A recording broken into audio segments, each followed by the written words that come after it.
नमस्कार मित्रांनो. आजच्या व्हिडिओमध्ये आपण एसक्यूएलमध्ये सिलेक्ट स्टेटमेंट कसं वापरलं जातं हे पाहणार आहोत. ज्यावेळेस आपल्याला टेबलमधले काही रेकॉर्ड ज्यावेळेस आपण फेच करतो टेबलमधून, जे रेकॉर्ड आपल्याला हवे आहेत, जे कॉलम आपल्याला हवे आहेत, तर आज मी तुम्हाला एक 5 क्वेश्चन प्रॅक्टिकल करून दाखवणार आहोत. तर कृपया तुम्ही सुद्धा प्रॅक्टिस करा. प्रॅक्टिस केलं तरच तुम्हाला आता समजेल. तुम्ही ज्यावेळेस नुसतं एखादं लेक्चर ऐकता त्यावेळेस तुम्हाला तेवढ्या पर्टिक्युलर कालावधीसाठी ते लक्षात राहतं. ज्यावेळेस तुम्ही ते प्रॅक्टिकल करता त्यावेळेस तुमचं अंडरस्टँडिंग हे खूप वाढतं.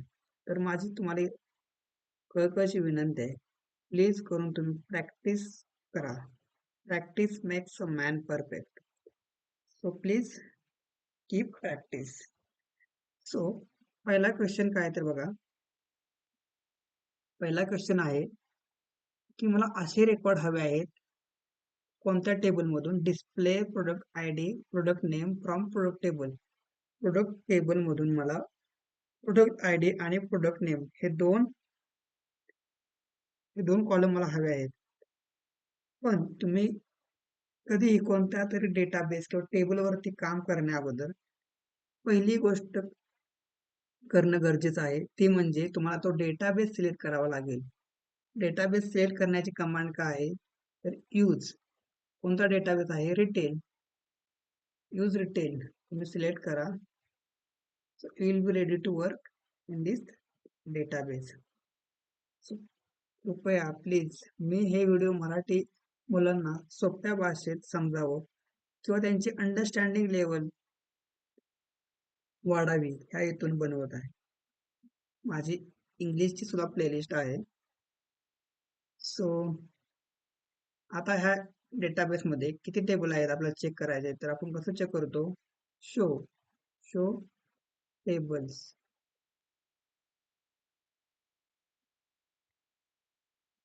बघा ह्या डेटाबेसच्या आत 4 टेबल आहेत.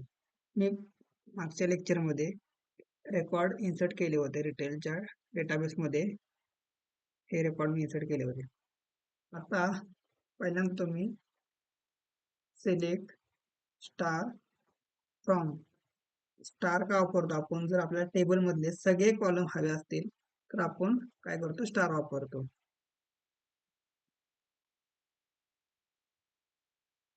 तर बघा आपल्या प्रोडक्ट टेबलमध्ये प्रोडक्ट आय डी नावाचा कॉलम आहे, डिस्क्रिप्शन आहे, प्राइस आहे, कॅटेगरी आहे, मॅक्स क्वांटिटी आहे.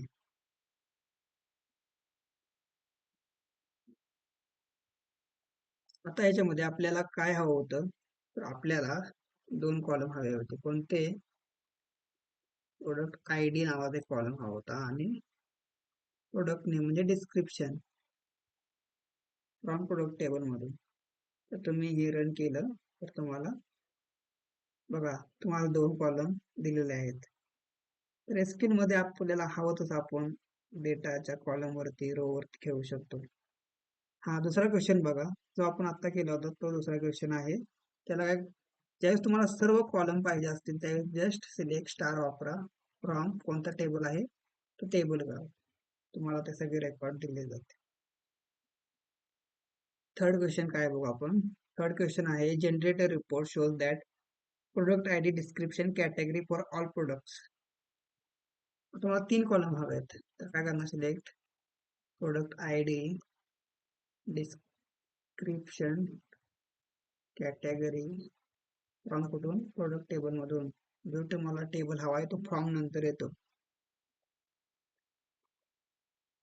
बघा product I D description category आपल्याला 3 कॉलम दिलेले आहेत.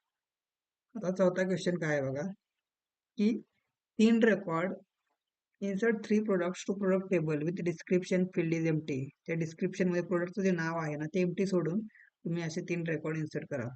ऍक्च्युली हे मी ऑलरेडी इन्सर्ट केले होते, आपण नवीन 3 रेकॉर्ड इन्सर्ट करू. सो इन्सर्ट करण्याचं सुद्धा आपण मागच्या लेक्चर मध्ये पाहिलं आहे. तर काय कमांड आहे इन्सर्ट करण्याची, तर इन्सर्ट कुठे करायचं आहे, इनटू. कुठे करणार आहे, प्रोडक्ट टेबल मध्ये. तर प्रोडक्ट टेबलचं नाव टाकायचं. कोणते कॉलम आहेत, तर आपल्याला माहिती प्रोडक्ट आय डी एक होता, नंतर काय होतं, डिस्क्रिप्शन होतं आय थिंक, डिस्क्रिप्शन, त्यानंतर प्राइस होती, त्यानंतर कॅटेगरी होती, त्यानंतर मॅक्झिमम क्वांटिटी, किती क्वांटिटी तुम्हाला टाकायचं ते होतं. आणि इथे काय होतं, व्हॅल्यूज काय ऍड करायचं, व्हॅल्यू ऍड करायचं. आता मी अनकमेंट करतो, तर आपण असं व्हॅल्यूज इन्सर्ट करतो. आता ऑलरेडी हे रेकॉर्ड आहेत आय थिंक, तर मी नवीन टाकतो 10 112 113 114.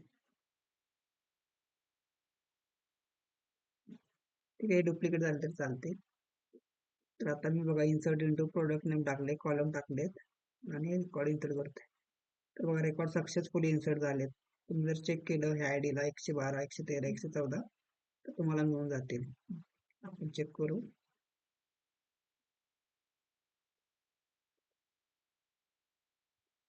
बघा 112 एमटी आहे, 113 एमटी, 114 एमटी आहे. ऍक्च्युली मी मागल्या इंग्लिशच्या लेक्चर सिरीज मध्ये हे 109 110 111 इन्सर्ट केले होते. तर तुम्हाला समजलं असेल. आता बघा पुढचा क्वेश्चन काय आहे, generate a report that count of all products. तुम्हाला तुमच्या टेबलमध्ये किती रेकॉर्ड आहेत हे चेक करायचं असेल तर तुम्ही काउंट वापरता. ऍक्च्युअली काउंट हे ऍग्रिगेशन फंक्शन आहे. आपण ऍग्रिगेशन फंक्शन बद्दल पण एक व्हिडिओ बनवू.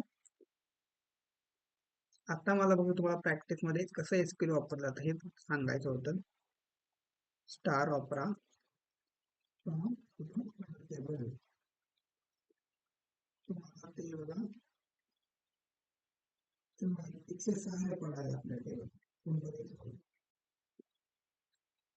तर तुम्हाला आवडत असेल तर सबस्क्राईब करा. काही अडचण असेल तर कमेंट बॉक्समध्ये लिहा. जास्तीत जास्त मराठी